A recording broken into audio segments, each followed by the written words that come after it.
শুভ সকাল বন্ধুরা। আজকে ফুল ফুটে নিয়ে গেছে, বুঝছেন? তো ফুল গাছে জল দিতে দিতে আপনাদেরকে বলতেছি যে শুভ সকাল।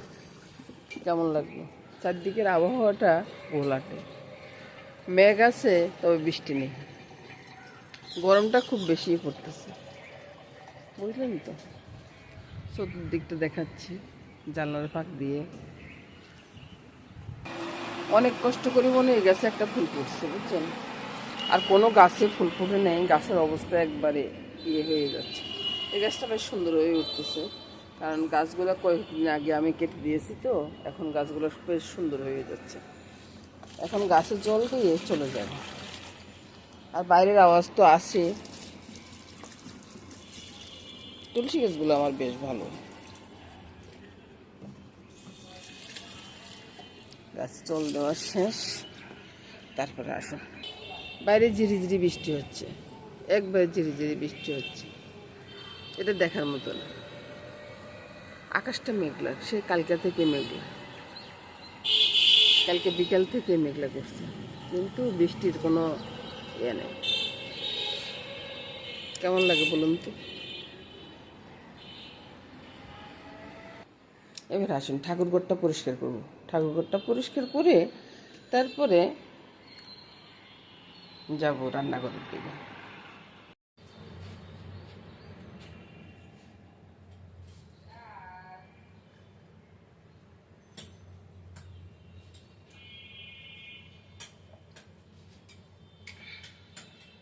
এক গ্লাস জল খেতে খেতে চিন্তা করতেছি সকালবেলার জল খাবারের কি করব, রান্নাটা সেটাই চিন্তা করতেছি। একবার মাথাটাও ব্যথা করতেছে, বুঝছেন তো? সে এবার চিন্তা করলাম যে ওই যে একটু আলু দিয়ে পেঁয়াজ টেস্ট দিয়ে মাংসের মতো করে রান্না করে নেব, তাহলে দাদুভাই পছন্দ করবে, সবার খাওয়া হয়ে যাবে, বুঝলেন তো? আমার দাদুভাই আছে না, মাংসের কথা শুনলেই সারছে, মাংসটা বেশি পছন্দ করে, ওই সে আর আপনারা তো দেখেন যে ঘরে একটু মাংসটা বেশি হয়, কারণ দাদুভাই পছন্দ করে, প্রতি শুক্রবার হইতেই হবে, সে আর কি। এই যে আলুগুলো আগে ইয়ে করে নিই, তারপরে যে আপনাদের সাথে কথা বলবো। রসুন পেঁয়াজ সবই দিয়ে দিই, একবার পুরো মাংসের মতোই হবে। এখন আকাশটা ভীষণ সুন্দর হয়ে উঠেছে, দেখুন খুব সুন্দর হয়ে উঠেছে না আকাশটা? খুব সুন্দর লাগতেছে না? চলুন যে ঘরে চলে যাই। ওটায় ওই যে রসুন আদা আর একটা লং দিয়ে দিচ্ছি। এটার জন্যে আলুর দমটা অনেকটা টেস্ট হয়ে যাবে। আসলাম রান্নাঘরে এসে কী করবো? রান্নাঘরে এসে রান্না করবো, মামনের কি শিখাবো, কীভাবে রান্না করব সেটার জন্য শিখাবো। আর মামনি তো ভুলে যায়, তাই প্রতিদিনের রান্না প্রতিদিনে মামনিকে শিখাই। তার সাথে যদি আপনারা একজনও শিখতে পারেন, তাহলে আমি মনে করুন জান ধন্য হয়ে গেলাম, সে আর কি। তো সকাল থেকে দুপুর পর্যন্ত থাকতেছে রান্নাটা। কী রান্না হবে বন্ধুরা সেটা দেখে নেন। আর কি রান্না হচ্ছে আর কি, সেটা এখনই দেখাবো না, ভুল বলতেছি, এখনই দেখাবো না, রান্না করতে করতে আপনাদেরকে দেখাবো। তাহলে সে না আপনারা থাকবেন, নাহলে তো আপনারা কিছুক্ষণ দেখেই চলে যাবেন। বা আপনারা চলে গেলে কীভাবে হবে বলুন? লাইক কমেন্টস কে করবে বলুন তো? তো সব নিয়ে থাকতেছে বন্ধুরা রান্নাবান্নার পুরাটা দেখতে থাকুন বন্ধুরা। পাইখানের তেলটা দিয়ে দিচ্ছি যতটা প্রয়োজন আর কি। আর এইদিকে দেখুন, আলুর ভিতরে কিন্তু রসুন আর আদা বাটাটা দিয়ে দিচ্ছি, বুঝছেন? তো এটার ভিতরে আমি স্বাদ অনুযায়ী নুনটা, এবার তো চিন্তা করতেছেন ওইদিকে আবার কি আছে ভাই, আমার সব দিকে হলুদ লঙ্কা এগুলো সবকিছু থাকে, বুঝছেন? সবকিছু দিয়ে নিচ্ছি।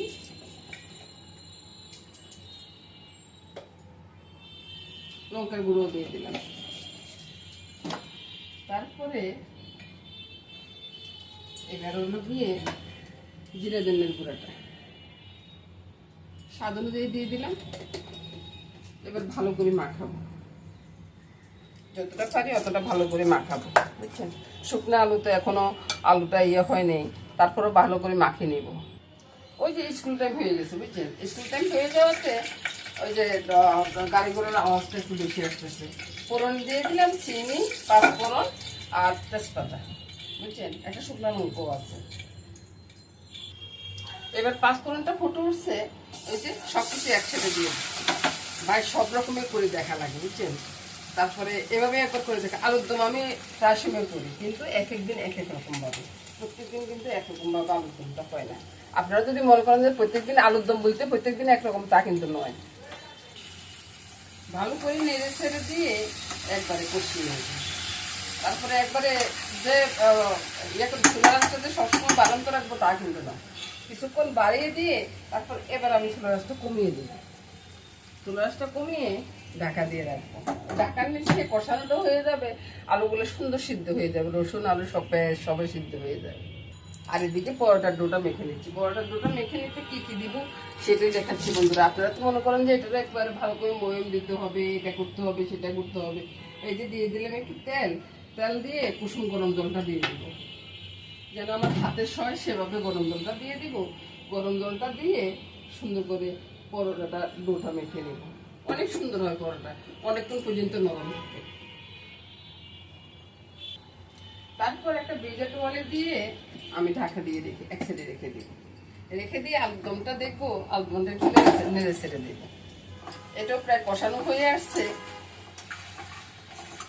কিছুক্ষণ পরে ছোট রাস্তা বানিয়ে দেবো।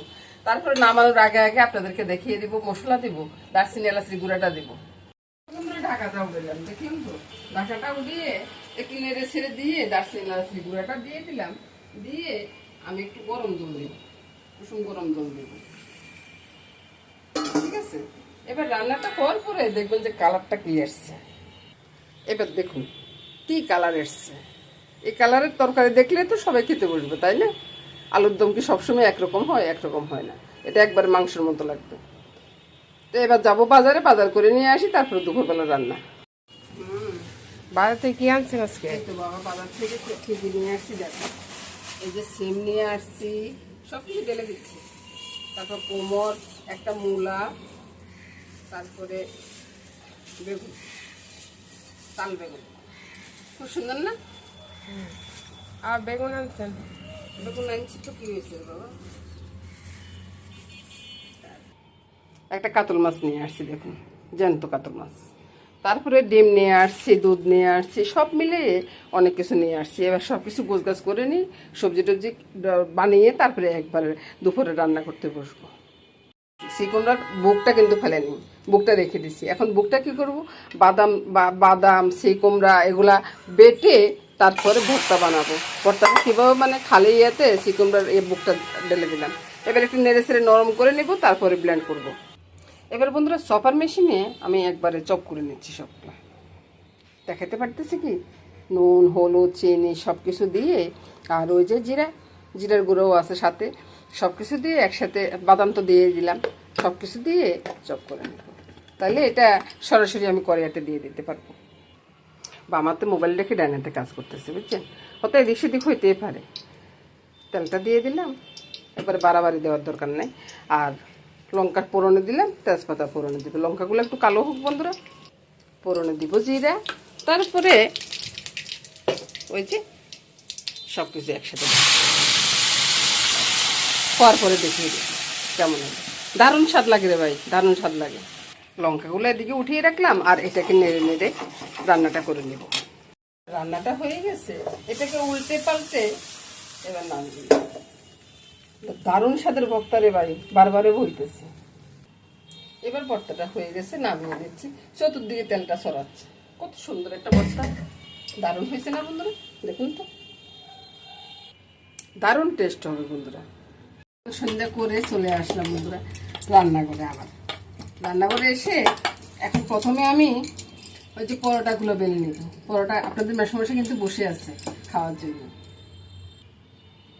প্রথম পরোটাটা বেলে নিচ্ছি বন্ধুরা। প্রথম পরোটাটা বেলে আপনাদের মেশামশাকে খাওয়া দিয়ে তারপরে আরেকটা করে নিই। এটা হোক হইতে হইতে। এবার পরোটাতে সামান্য করে একটু তেল দিয়ে দেব। ওই আমার কাজ হয়েছে সামান্য সামান্য করে সবকিছু করা আর কি। তো আরেকটা উল্টানে দিই। একটা পরোটা হয়ে গেছে, একটা পরোটা হয়ে গেছে। কই গো, তোমার খাওয়া রেডি, নিয়ে যাও। তারপরে আসি আপনাদেরকে দেখাই কি কিনেছি।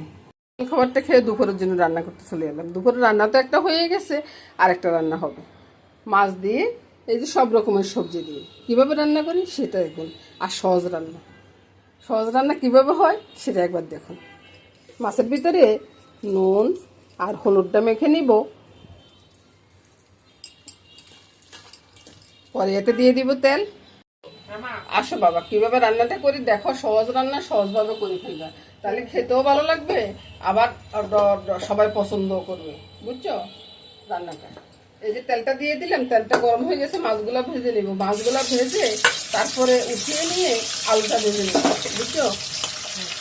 এবার দেখলেন তো, মামুনিদের দেখাচ্ছি আমি রান্না, আর আমি কি করতেছি, মাছ সবগুলো ভেঙে ভেজে একবারে হোল মাছ, এই জন্যে শুধু 2 টুকরা দিচ্ছি। এই কড়াইটার ভিতরে মাছ যখন দিই তখন আটকে যায়। এবার মনে হয় না আর মাছ ভাজবে, বুঝছেন। এই বেছের মাছগুলো দেখুন সবগুলো উল্টে যাচ্ছে, একটা কিন্তু বাজে না। আর ওই বেছের মাছ 2টা দিচ্ছি, 2টাই ভেজে গেছে। সবগুলো মাছ ভেজে উঠিয়ে নিলাম। ওই তেলে ফোড়ন দিব কালো জিরা। কালো জিরাগুলো ফুটে উঠুক, কালো জিরা আবার না ফুটলে কোনো কিছু স্বাদ লাগে না, বুঝছেন। কালো জিরা ফুটে উঠলে আমি এখানে দিয়ে দিব কাঁচা লঙ্কা। কাঁচা লঙ্কাগুলো ভাজা ভাজা হয়ে গেছে, আলুগুলো ছেড়ে দিব। আলুর সাথে মূলাগুলো দিয়ে দিলাম। আর এখানে দেখুন নুন, হলুদ, লঙ্কা, কালো গোলমরিচ, সামান্য একটু চিনি একসাথে নিয়ে দিচ্ছি। এবার একসাথে ছেড়ে দিলাম, ছেড়ে দিয়ে একটু নেড়ে ছেড়ে দেবো, একটু নেড়ে ছেড়ে মিশিয়ে দেবো। এটার ভিতরে ভাই অনেকবারে নেড়ে ছেড়ে দিচ্ছি, বুঝছেন। সবনারা দেখাতে গেলে এত বড় ভিডিও হয়ে যাবে না, কেউ আমার ভিডিও দেখবে না। কোমরটাকে আমি নিজ দায়িত্বে ভেঙে দিচ্ছি, বুঝছেন। আপনারা কিন্তু দায়িত্ব নিতে হচ্ছে। তারপরে এখানে এবার মাছগুলো ছেড়ে দিচ্ছি। মাছের সাথে ধনিয়া পাতা আছে, জাল ধনিয়া পাতা। এখানে কিন্তু শীত ধনিয়াটা অত বেশি মানাবে না, জাল ধনিয়াটাই মানাবে। ঘরটা পুরো অন্ধকার হয়েছে, বুঝছেন। আকাশে মেঘ, বৃষ্টিও হয়েছে। সকালবেলা বলছি যে বৃষ্টি হয় না হয়, এখন কিন্তু বৃষ্টি হয়েছে। গরম কিন্তু কমে নেই, বুঝছেন। গরম কমলে তো ভালোই হইতো, কিন্তু গরমটা কমেনি। এবার নেড়ে ছেড়ে দিব। যে মাছটা ভাঙা আছে সেই মাছটা অত ভাঙি যাবে, আর অন্য মাছগুলো তো গোটা থাকবে, তো সে আর কি। এবার নেড়ে ছেড়ে দিয়ে বলক আসলে নামিয়ে নেবে, রান্না শেষ। এবার তরকারিটা নামাবো। এরকম একটা তরকারি হলে আমার মনে হয় না আর কেউ কিছু খাবে। বাতাস দিচ্ছে, একটু ধোঁয়া বাড়িচ্ছে। এবার রান্নাটা হয়ে গেছে, চুলাটা বন্ধ করে দিলাম। চুলাটা বন্ধ করে দিয়ে রান্নাটা দিয়ে বাস হয়ে গেল সুন্দর একটা তরকারি, অনেক স্বাদের তরকারি। সব রান্না শেষ হয়ে গেছে এদিকে। আর দুপুরবেলার জন্য তরকারিটা আছে, আর সকালবেলা খেয়ে দিয়ে আর এইটুকু তরকারি আছে। আর ওই ভর্তাটা অসাধারণ একটা ভর্তা। তা আজকের মতো এখানে বিদায় নিব বন্ধুরা। টাটা গুড বাই বলে আজকের মতো এখানে চলে যাচ্ছি। নমস্কার বন্ধুরা।